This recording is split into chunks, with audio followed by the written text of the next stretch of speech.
বলো দিদি, দিদি না দিদি কম ম্যাম বেশি।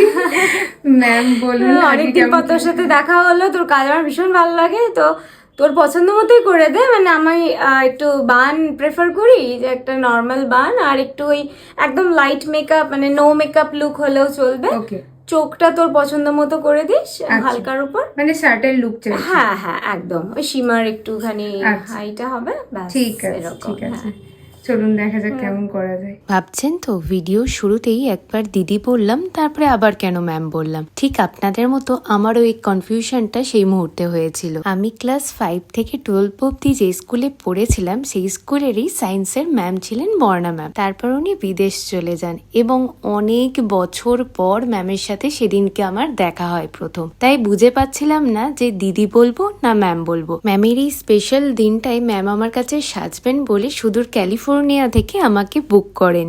বলুন ম্যাম, কেমন লাগলো আমার কাছে সেজে?